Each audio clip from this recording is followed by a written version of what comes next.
Here we are in part 5 of how to find the exegetical idea of a biblical passage.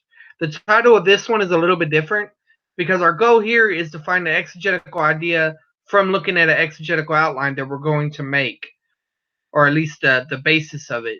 I want to say this up front, that a true exegetical outline is based off reflects the verbal force and the logical movements and stuff, but we will deal with that stuff later on. At this point, we're just trying to get a general feel for things. And so it's good for us right now to review a little bit of what we've done in the previous videos. I'm just going to say it and not go in detail about them.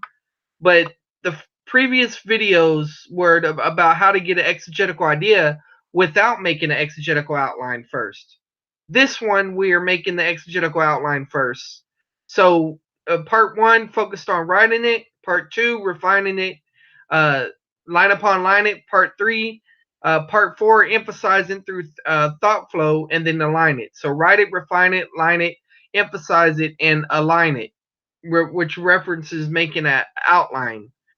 Okay. The reason that we want to do this step is it because whenever we're doing the thought flow, it aids in our outline in the passage, which we saw as like last time. It aids in the writing and the saying of the exegetical idea, and this probably should be underneath here for its purposes.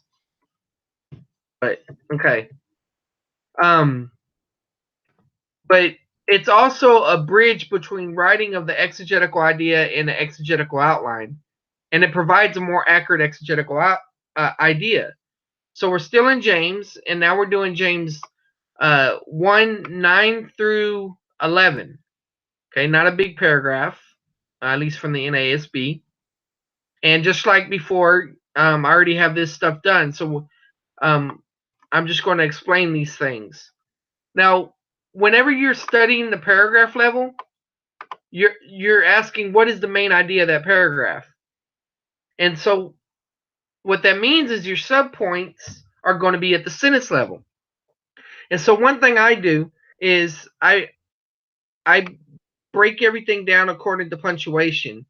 Like I have a semicolon here and a period here. So that lets me know that's one main point, and this all is another main point. Okay? So I don't focus too much on the commas at this point, just mainly the semicolons. Even though sometimes there may be a verb implied where the commas are, that can also be a main point. So from that, I say, okay, verse 9. I just to help me remember what I'm doing, I'll write the word sentence to remind me that this point is at the sentence level. And so then I just describe what's going on like we've done in the previous videos. So we have a contrast to the doubting one must count it all joy. Now I know the words count it all joy are not in the text right here, but they do begin the book, and I believe it's the same idea. It's a return to that same idea. In chapter 10, there's verse 10, there's an implied contrast and a danger, or reason why one should have this approach is because life is temporary. And then 11 is a sentence, 12 is a sentence, and 12b are sentence. So all of these Roman numerals are sentences, but you see this plus sign is a symbol that I'm using to let myself know that this is a semicolon. So that means that 9 and 10 work together. And then 11, 12, and 12b work together. From that, I come down here and I say, all right, since I know these two are working together, I'll make a little summary. Christians are called to have God's eternal perspective and priority, especially since creation is temporal, whether rich or poor. Not the best sentence, but it's what I have. Notice that it should be focusing on the past tense. It should be focusing on the Bible world. The tendency is whenever you're in a passage of scripture that is more relevant to the church age, there's not that much of a gap to bridge. The tendency is kind of draw principles or application. But so we might want to specify this like we've done in previous places and talk about the Jewish Christians that are scattered are called to have an eternal perspective. We could refine that a little bit better. All right, so now we know verses 11 and 12 are together. So James illustrates this temporal warning to the rich. He mentions the poor, them having a responsibility to glory and to God, basically. But he kind of emphasizes the rich here. And so what I do is I take these two things, these two subpoints, and I combine them together, and this is what I come up with. Christians are called to have an eternal perspective during their temporal life, and the rich are emphasized as being in more danger than the poor because they seem to have it so well in this life. So this is my exegetical idea. And so what you'll see right here is where I had the word paragraph earlier. I wrote the word exegetical idea and put that there. Where I got these points from looking at what the semicolon go together with. Whenever I lump the previous points up, I made that my major point or my major subpoint. 1 and 2. Okay.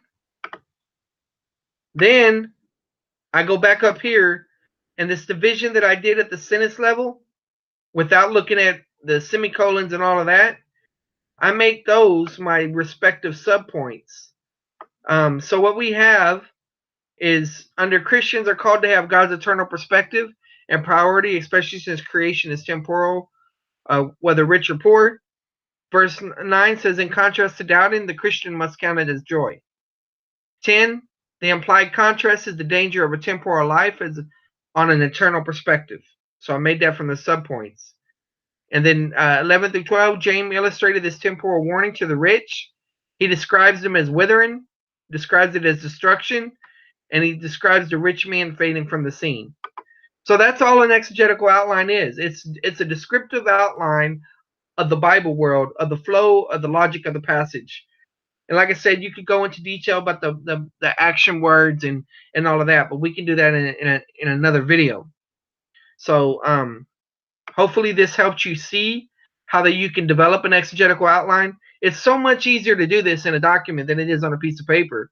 But on a piece of paper, you just have to write more. I mean, but you get better at it. And some people, they're able to look at the text without even having to divide it like this. It just becomes second nature or even first nature to them. But this is a way that I feel is helpful because people can use this cut and paste method to be able to accomplish what they need to. All right, so thank you all for attending the Layman Seminary once again. Be sure to subscribe if you haven't already. Share this with others and let us know what you think. God bless.